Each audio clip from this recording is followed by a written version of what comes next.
رحت اجيب بنت خالتي من الحضانه، لقيت المس بتاعتها بتقول لي مش هينفع تستلمها، ممكن تبعت مامتها او باباها، انما حضرتك لا.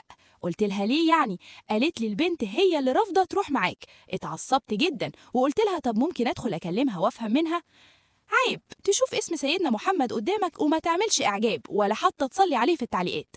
دخلت الفصل على سارة بنت خالتي وبقول لها هو انتي قلتي انك مش عايزة تروحي معايا؟ قالت لي اه. قلت لها ليه؟ قالت لي عشان كل مرة بتيجي توصلني بتاخد مني السندوتشات والمصروف ومش بتسيب لي حاجة. انا اتصدمت وبصيت للمس وهي بصت لي بصة كده وقالت لي مش عيب تبقى راجل كبير كده وتاخد اكل وفلوس من طفلة صغيرة؟ وقفت مش عارف ارد اقول ايه، والاحراج كان قاتلني لدرجة اني كنت عايز افتح الشباك ونط منه. بس استنى قبل ما اكمل المصيبة اللي حصلت بعدها.